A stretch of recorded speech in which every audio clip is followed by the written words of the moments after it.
할렐루야. 하나님께 영광 돌립니다. 오늘은 17절로 갑니다. 여호와의 이름으로 모두를 축복합니다.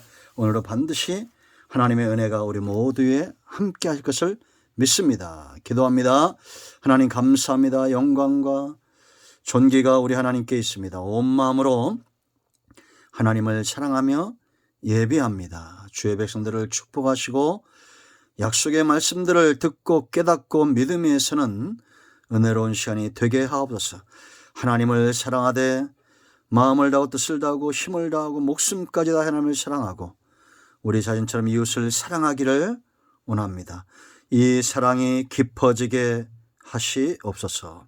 이 사랑의 깊은 것들을 깨닫고 날마다 우리의 삶이 자유로우며 행복하고 하나님의 분복을 누리기를 원합니다. 종을 낮추시고 겸손하게 하시고 오직 말씀에 도구만 되게 하옵소서.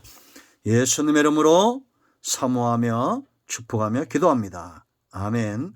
할렐루야. 오늘도 말씀하실 하나님을 찬양합니다. 자, 17절 보세요. 내 이웃의 집을 탐내지 말라. 내 이웃의 아내나 그의 남종이나 그의 여종이나 그의 소나 그의 낙이나 무릇 내 이웃의 소유를 탐내지 말라. 마지막 10번째 계명입니다. 탐심입니다. 탐심. 욕심을 내지 말라는 겁니다. 이 탐심은 마음에서 비롯되는 거죠. 우리 마음이 탐심, 욕심으로 가득 차 있는지 아니면 무엇으로 가득 차 있는지 굉장히 중요합니다. 왜 우리가 탐내지 말아야 됩니까? 가장 첫 번째는 우리가 사랑하는 하나님이 원인이죠. 하나님은 우리의 중심, 마음을 감찰하시는 분이다라는 겁니다. 말라기에 보면 이스라엘이 이것을 오해하죠. 오랜 시간 동안 하나님을 떠나니까 이제는 하나님 앞에 예배하고 제물을 드리는 것, 제사하는 것이 번패스러운 것, 번거로운 것이 됐던 거예요. 하나님을 사랑하지 않고 이제는 형식만 남습니다. 하나님이 그들을 책망하죠. 차라리 성전 문을 닫아 걸었으면 좋겠다라는 겁니다. 말라기 1장을 읽어보십시오. 하나님은 우리의 중심에 관심이 있습니다. 우리가 무엇을 얼마나 많이 드리느냐보다 우리가 욕심에서 떠나 순전함과 정직함으로 신령과 진리와 진정으로 하나님을 예배하는 자를 찾으시는 거예요. 사도행전 13장 22절 말씀 보면 하나님이 이새의 아들 다윗을 만남에 마음이 흡족하셨다라고 말합니다. 다윗은 어떤 자입니까? 하나님을 사랑하는 자였다라는 겁니다. 자, 우리가 탐내지 말아야 될 이유, 탐심은 우상 숭배다. 사단의 역사죠. 사단은 대상을 바꾸는 겁니다. 우리가 하나님을 향한 신앙, 하나님을 향한 경배를 다른 쪽으로 대상을 바꾸는 거예요. 욕심, 세상적인 것들.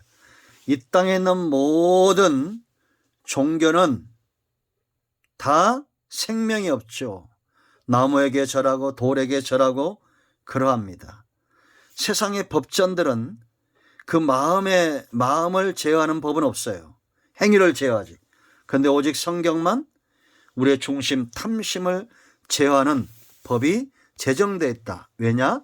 하나님은 살아계시고 우리 중심에 우상의 단이 세워지지 않기를 원했기 때문입니다. 그래서 골로새 3장 5절 말씀 보면 탐심이 곧 우상 숭배다라고 말합니다.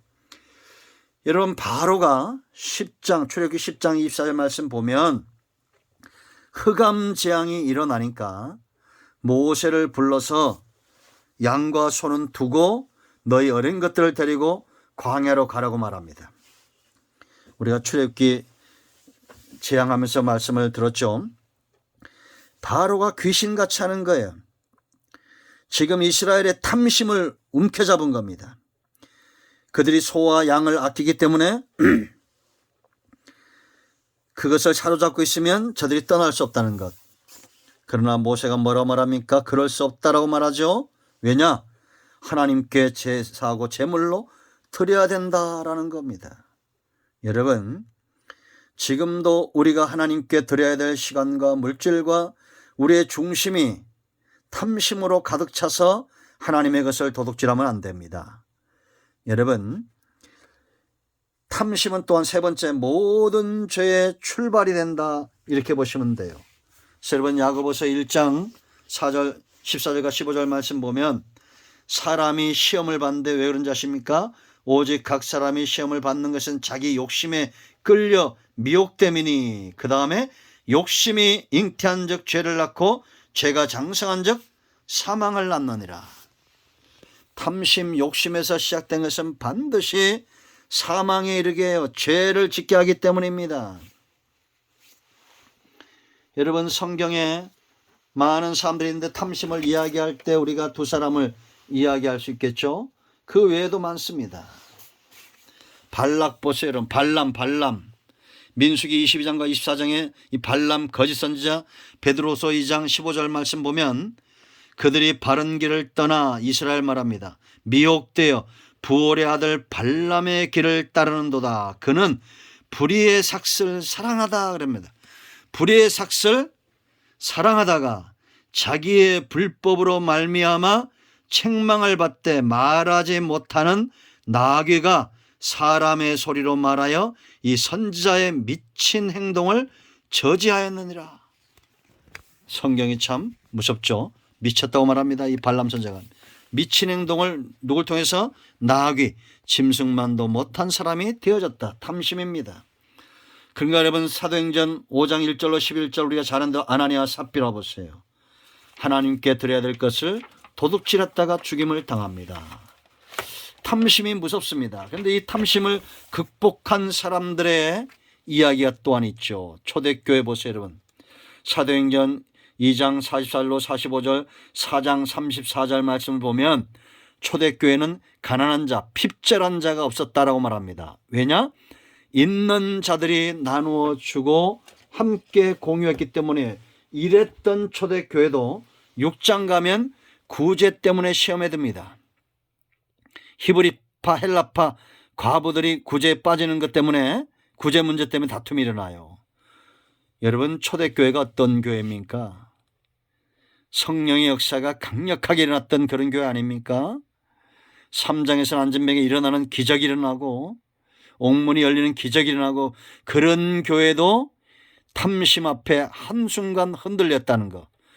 우리나라 교회가 여러분 일제 치하에서 6.25를 지나면서 엄청난 부흥을 일궜죠. 그 고난도 예수 이름과 그 복음 때문에 다 감당했는데 6.25가 끝나고 미국에 있는 성도들이 한국 교회로 구호품을 보낼 때 그것 때문에 싸움이 일어났다는 거예요. 야, 탐심은 무섭습니다. 극복해야 됩니다.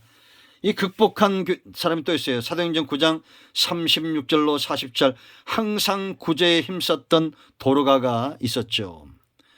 죽었지만 그가 살아나는 기적을 체험합니다. 고넬료의 가정 보세요. 10장, 항상 구제와 기도에 힘썼던 고넬료의 가정이 온 가족이 구원을 받습니다. 히브리서 13장을 보면 이렇게 말합니다. 1절에 형제 사랑하기를 계속하고 손님 대접하기를 잊지 말라. 이로써 부지 중에 천사들을 대접한 이들이 있었느니라. 이 아브라함을 이야기하죠.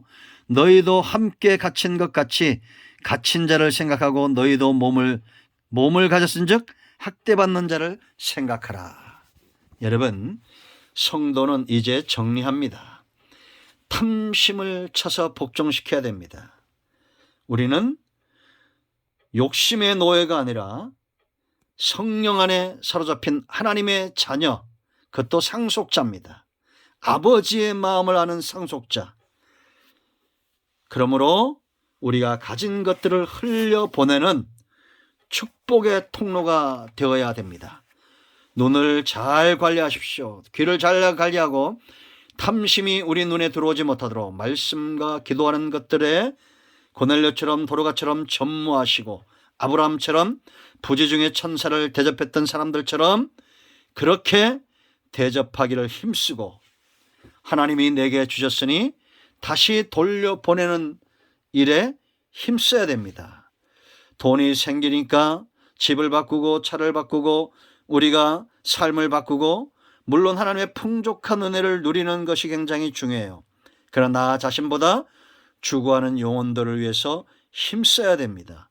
이 땅에 모든 것을 두고 갈 터인데 그것을 하늘에 쌓는 자들이 있습니다. 하늘에는 동록이 나지 않습니다. 재물을 섬기지 말고 재물을 다스리고 무엇보다 우리의 중심 마음을 다스려 하나님이 기뻐하는 삶의 부르심의 목적대로 복의 그는 축복의 통로가 되기를 축원드립니다. 할렐루야. 기도합니다. 예수님의 이름을 의지하여 기도합니다. 우리 가운데 마음이 상한 자 병든 자 치유하시고 회복시키시고 이기며 승리케 하여 주시옵소서. 탐심의 노예가 아니라 하나님의 자녀로 살기를 원합니다. 예수님의 이름으로 사모하며 축복하며 치유하며 기도합니다. 아멘. 할렐루야. 응답되었습니다. 여러분 모두를 축복합니다. 아멘.